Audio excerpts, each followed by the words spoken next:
Halo guys, welcome to Smart Saga. Kami dari kelompok PPKN kelas 11-3 akan mempresentasikan hasil kerja kami mengenai seberapa Pancasila aku. Tantangan Pancasila dari masa ke masa. 1. Pada awal kemerdekaan 1945, pada periode ini penerapan Pancasila sebagai dasar negara dan pandangan hidup menghadapi berbagai masalah. Ada upaya-upaya mengganti Pancasila sebagai dasar negara dan penyimpangan terhadap nilai-nilai Pancasila. Upaya-upaya tersebut diantaranya sebagai berikut. 1. Pemberontakan Partai Komunis Indonesia (PKI). 2. Pemberontakan Darul Islam atau Tentara Islam Indonesia.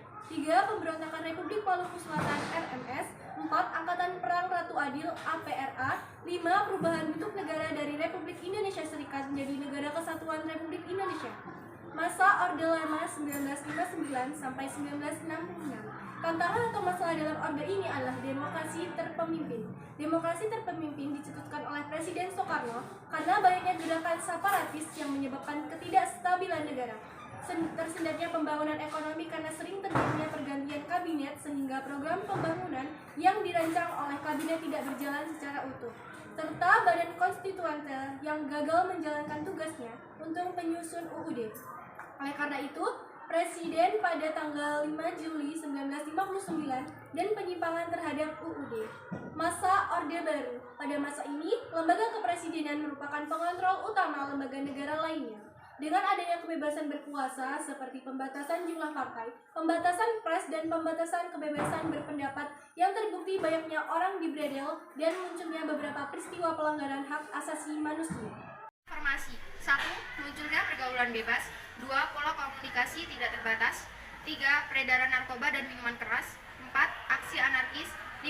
Serta vandalisme yang memicu terjadinya perpecahan dan penurunan moral. 6. Menurunnya persatuan dan kesatuan. 7. Era tantangan globalisasi. 8. Hoax dan post-truth. 9. Tantangan ideologi. 2. Menunjukkan strategi terhadap tantangan. 1. Strategi dalam munculnya pergaulan bebas. Yang pertama, selektif dalam memilih teman. 2. Berpendirian kokoh. 3. Perbanyak kegiatan positif. 4. Mendekatkan diri dengan agama. 5. Ingat akan orang tua. Yang kedua, strategi dalam pengolahan tantangan pola komunikasi tidak terbatas. 1. Diajarkan dalam pembelajaran di sekolah tentang adab bersopan santun dalam berbicara. 2. Penerapan peraturan dalam lingkungan sekolah dan sosial masyarakat.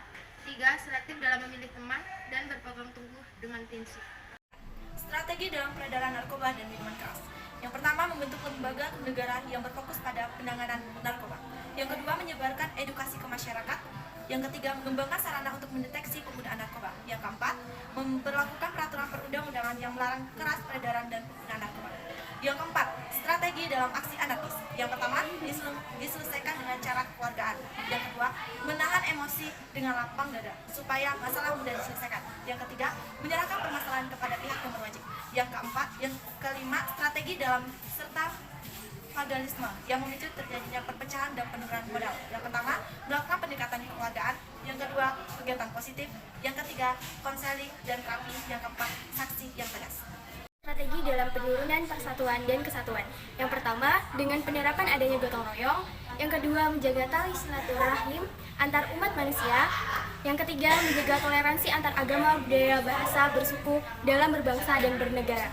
Strategi yang ketujuh adalah strategi dalam era tantangan globalisasi.